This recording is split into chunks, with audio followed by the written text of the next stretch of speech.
Praise the Lord. ஆண்டவர் இரட்சகருமாக இயேசு கிறிஸ்துவின் நாமத்தில் உங்களை வாழ்த்துகிறேன். பிரியமானவர்களே, கர்த்தர் நம்மோடு கூட இருக்கிறார். இதுவரை நடத்தினவர் இனிமேலும் உங்களை ஆச்சரியமாய் நடத்துவார். நாங்கள் இயேசுவை ஏற்றுக்கொண்டோம், அவருடைய பிள்ளைகளாய் வாழ்ந்து கொண்டிருக்கிறோம். ஆனாலும் எங்கள் வாழ்க்கையில் நிறைய போராட்டங்களை பார்க்குறோம் பாஸ்டர், நிறைய துன்பங்களை அனுபவிக்கிறோம். காரணம் தெரியல, என்ன செய்யறதுன்னு தெரியல, வேதனையோடு எங்கள் நாட்கள் நகருதுன்னு கலங்குறீங்களா? இன்றைக்கு ஒரு வசனத்தின் மூலமாக கர்த்தர் உங்களோடு பேச விரும்புகிறார். 2 தீமோத்தேயு 3:12 வசனத்தை வாசிக்கும் பொழுது, அன்றியும் கிறிஸ்து இயேசுவுக்குள் தேவ பக்தியாய் நடக்க மனதாயிருக்கிற யாவரும் துன்பப்படுவார்கள்.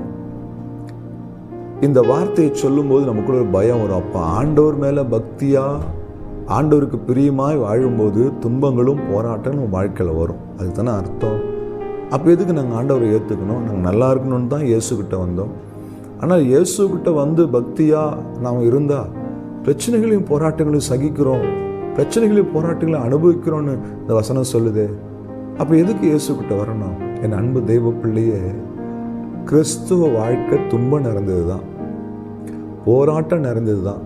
ஆனால் இந்த போராட்டங்களுக்கு நடுவில், இந்த துன்பங்களுக்கு நடுவில் நம்மை கரம் பிடித்து அழைத்து சமாதானத்துக்குள்ளும் சந்தோஷத்துக்குள்ளும் பிரவேசிக்க செய்கிற ஒரு தேவன் இருக்கிறார். இந்த வசனத்துக்கு மேல் வசனம் நீங்கள் வாசித்து பார்த்தீங்கன்னா பவுல் சொல்லுகிறாரு, எவ்வளோ துன்பங்களை சகித்தேன், இவை எல்லாவற்றின் உண்டு கர்த்தர் என்னை நீங்களாக்கி விட்டார். எவ்வளோ துன்பங்களை நான் சகித்து கொண்டேன், பொறுத்து கொண்டேன். ஆனால் அந்த துன்பங்களை விட்டு என் ஆண்டவர் என்னை நீங்களாக்கி காத்து கொண்டார்.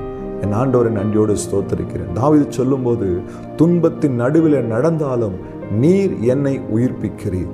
ஆம் தேவ பிள்ளையே, பாடுகளும் உபத்திரங்களும் நம்மை முடங்க செய்யாது, ஆண்டவரோடு நெருங்க செய்யும், ஆண்டவரை பிடித்து கொள்ள செய்யும்.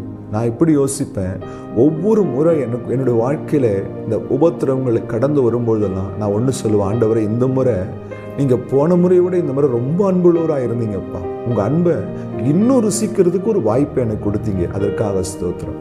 ஆனால் அந்த உபத்திரங்களும் பாடுகளும் என்னை முடக்கலை, நான் தொடர்ந்து ஓடிக்கொண்டு இருக்கிறேன்.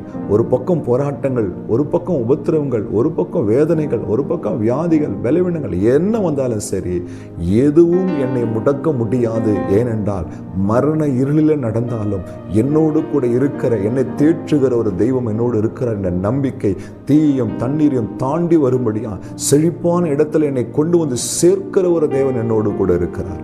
ஆம் தேவ பிள்ளையே, நீ தண்ணீர்களை கடக்க வேண்டிய சூழ்நிலை வரலாம், அக்னியில நடக்க வேண்டிய சூழ்நிலை வரலாம். ஆனால் அந்த அக்னி உண்மையிலே பற்றாதபடி, அதில் மூழ்கி போகாமடி உன்னை காக்கிற ஒரு தெய்வம் உனக்கு என்பதை மறந்து போகாதே. தைரியமாயிரு. துன்பம் வரும், பாடுகள் வரும், ஆனால் இது எல்லாவற்றையும் தாண்டி ஆண்டவருக்கு சாட்சியாய் என்னை நிறுத்துவார் என்று நீங்கள் நம்புனீங்கன்னா, விசுவாசித்தீங்கன்னா, கர்த்தர் கரம் இன்றையிலிருந்து வித்தியாசமாக உங்களை நடத்தும். கண்களை மூடி ஜெபிக்கலாமா? எங்களை நேசிக்கிற நல்ல தகப்பனே, இந்த வேலைக்காய் உமக்கு நன்றி செலுத்துகிறேன். இந்த வார்த்தையின் மூலமாக அநேகர் உள்ளத்தில் நீர் பேசியிருக்கிறதுக்காய் நன்றி அப்பா. தொடர்ந்து எங்களை நடத்தும். இயேசுவின் நாமத்தில் பிதாவே, ஆமென். ஹல்லேலூயா. God bless you.